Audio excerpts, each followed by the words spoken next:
Though many of us may not remember it, most of us were taught the basic rules of how to use commas and conjunctions way back in grammar school. It's part of why it's called grammar school. So today we're going to talk about how to violate those rules to make your writing more entertaining and memorable. Specifically, we're going to be talking about how to use the devices of asyndeton and polysyndeton in your writing. Let's dive in.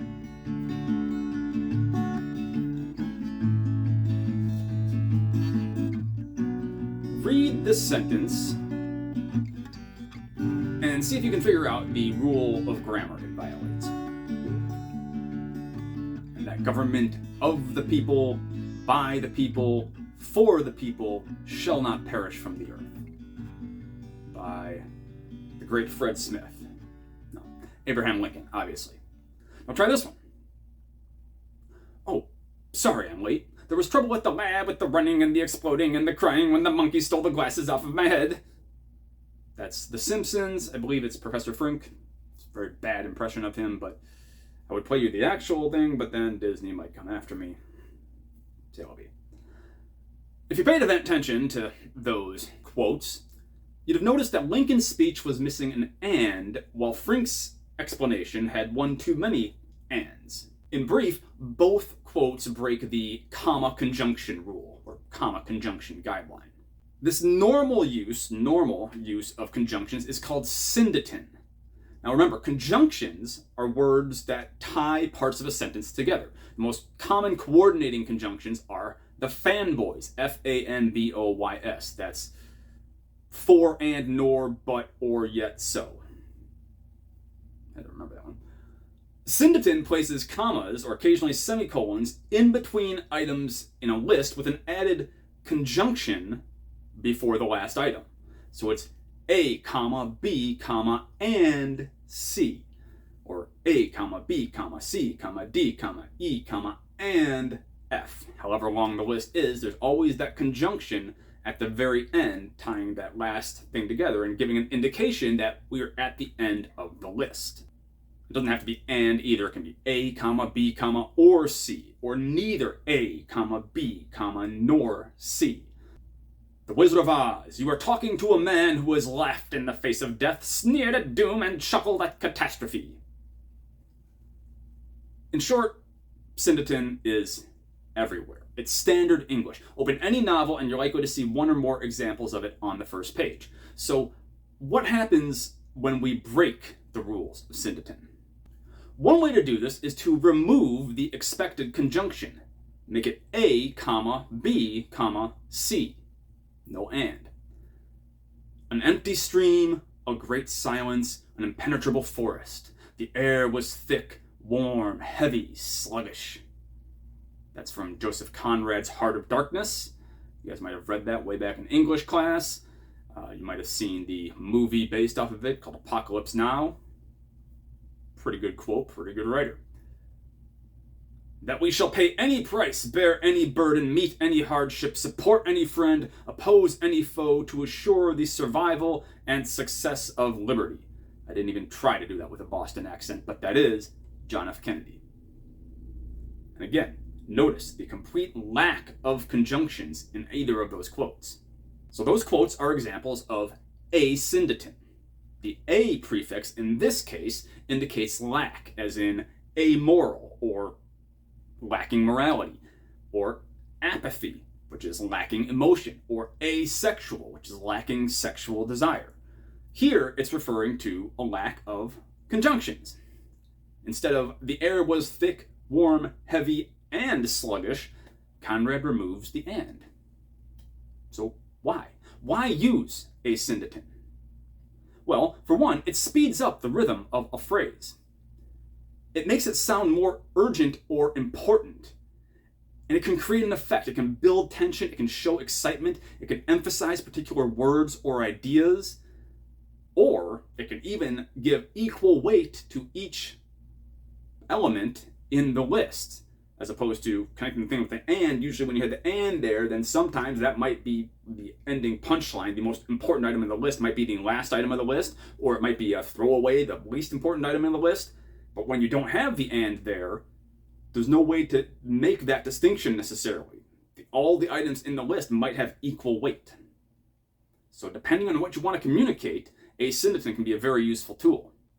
But what if, instead of removing conjunctions, we added them instead? Here's this one. Mrs. Hurst and her sister allowed it to be so, but still they admired her and liked her, and pronounced her to be a sweet girl, and one whom they would not object to know more of. Notice the repetition of "and" in there. That is from Jane Austen's Pride and Prejudice. It's only been made into a movie about 1,000 times, so if you haven't read the book, watch one of the movies. Some of them are pretty good. There's definitely good dialogue in there. If there be cords, or knives, or poison, or fire, or suffocating streams, I'll not endure it. That is from Shakespeare's Othello. Notice the repetition of "or," that conjunction that builds up upon itself. We can go even beyond literature. If you guys listen to hip-hop, they want to say it's a war outside, and a bomb in the street, and a gun in the hood, and a mob of police, and a rock on the door, and a line for the fiend, and a bottle full of lean, and a model on the scene. Yep. I was not going to try to rap that one either, because I am not Kendrick Lamar, but that is Kendrick Lamar's I, and he makes very good use of polysyndeton there as well. And that's what that repetition of conjunctions is called, is polysyndeton. The polypreface indicates multiple, as in more than one, as in polyglot, someone who knows multiple languages, or polytheistic, the belief in multiple gods, or polytechnic, education or teaching of multiple skills and sciences. Instead of "if there be cords, knives, poison, fire, or suffocating streams," placing the "or" only at the end as we do in syndeton, Shakespeare adds "or" after every single comma. So, why? Well, for one, polysyndeton creates pauses. Adding an "and" or an "or" between every element in the list puts extra focus on each element in that list. Polysyndeton can also create the feeling of rising impact. All the elements in the list can build on each other, gripping the reader with increasing intensity or urgency. This can be done with asyndeton as well.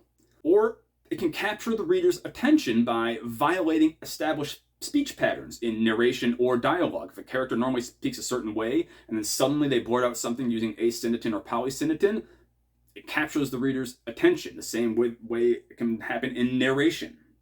And lastly, depending on context or pacing, polysyndeton can create a feeling of childlike excitement. I went to the park and I saw a mommy bird and a baby bird, and a person was feeding them, and I saw... If you've ever had a child, you've heard lines like this. They use polysyndeton naturally. We all kind of do. It can be part of our natural rhythm of speech. But if you slow it down and you take that excitement away, then the words can feel more formal and dignified. Neither rain, nor snow, nor heat, nor gloom of night stays these couriers from the swift completion of their appointed rounds. That is the unofficial motto of the U.S. Postal Service, and that repetition of nor. Neither rain, nor heat, nor neither snow, nor rain, nor heat, nor gloom of night. Right? Each one of those items is separated, and it sounds more dignified in that way. So, both polysyndeton and asyndeton can capture a reader's attention by breaking the normal, expected structure of language. In other words, as I said at the beginning, you're breaking the rules of writing in order to write better. This only works, of course, if it's not overdone, usually. If you use these devices all the time, they may come to wear on the reader, he'll become inured to it, and the devices will stop having the rhetorical effect you intend. There are exceptions, of course. Ernest Hemingway hated commas, so he used polysyndeton all the time, and he definitely gets away with it. Look at something you've written now. This is your assignment. Look at something you've written, find a few instances of syndeton, A, B, and C, the elements are normally arranged like that, and change them to either asyndeton or polysyndeton. Either remove the conjunction at the end or add conjunctions between each element. You can add conjunctions and you can remove the commas all together. The commas are not always necessary when you're using polysyndeton. Like I said, Hemingway hated it, so he just removed the commas and he just replaced them with "and." After you change the line, reread it in context with the rest of the text around it and see how the change affects your reading of it. Because this has a big impact on tone. right? On the tone, the attitude that you bring through your authorial voice to the text itself. So reread the line, and if it has the effect you want, keep it. If not, change it back. No skin off your nose.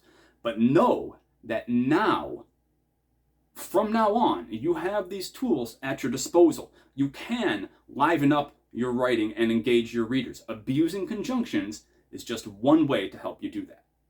Thanks for watching. If you guys enjoyed this video, please leave it a thumbs up and subscribe to the channel and hit that little bell button for notifications to make sure that you don't miss another writing tip. And if you have, I'm coming close to 100 subscribers right now, guys. And I know it's not a huge number for YouTube, but it is a milestone for me. And so I would like to do a special kind of video for 100 subscribers. But of course, I'm not really sure what to do. So I'd love some feedback from you guys. Should I do list my top 10 novels of all time, or rank all the Marvel movies, or answer one of your most pressing questions on writing, or tell the story of how I decided to become a writer or a writing teacher?